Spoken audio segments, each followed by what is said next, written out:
I do not know how to awake and arise. I will tell you. Get up and do something the Master tells you. So make yourself his disciple at once. Instead of asking yourself whether you believe or not, ask yourself whether you have this day done one thing because he said, do it, or abstained because he said, do not do it. It is simply absurd to say you believe, or even want to believe in him, if you do not anything he tells you. If you can think of nothing he ever said as having had an atom of influence on your doing or not doing, you have too good ground to consider yourself no disciple of his. Do not, I pray you, worse than waste your time in trying to convince yourself that you are his disciple notwithstanding, that for this reason or that you still have cause to think you believe in him. What though you should succeed in persuading yourself to absolute certainty that you are his disciple, if, after all, he says to you, "Why did you not do the things I told you? Depart from me, I do not know you." Instead of trying to persuade yourself, if the thing be true, you can make it truer. If it be not true, you can begin at once to make it true, to be a disciple of the living one, by obeying him in the first thing you can think of in which you are not obeying him. We must learn to obey him in everything, and so must begin somewhere. Let it be at once, and in the very next thing that lies at the door of our conscience. O fools and slow of heart, if you think of nothing but Christ, and do not set yourselves to do his words.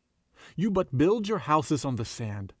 What have such teachers not to answer for, who have turned your regard away from the direct words of the Lord himself, which are spirit and life, to contemplate plans of salvation tortured out of the words of his apostles, even were those plans as true as they are false? There is but one plan of salvation, and that is to believe in the Lord Jesus Christ. That is, to take him for what he is, our Master, and his words as if he meant them, which assuredly he did.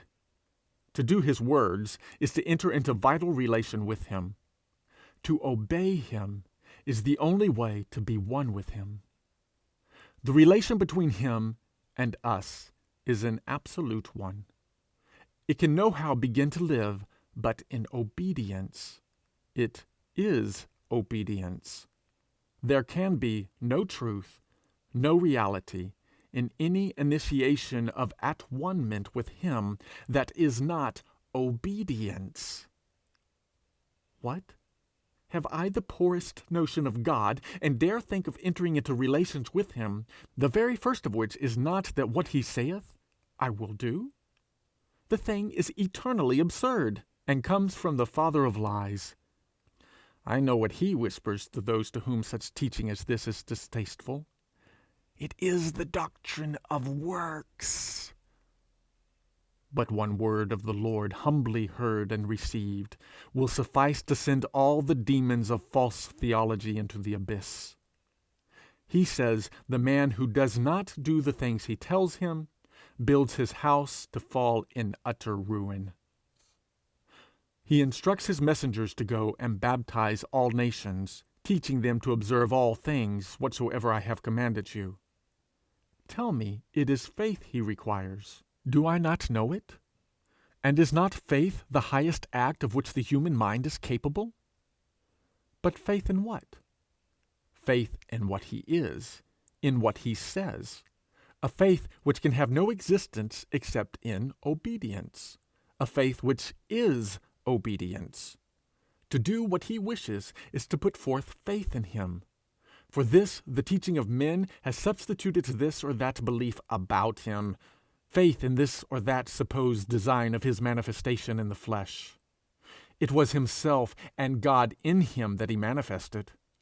But faith in him and his Father thus manifested, they make altogether secondary to the acceptance of the paltry contrivance of a juggling morality, which they attribute to God and his Christ, imagining it the atonement and the plan of salvation.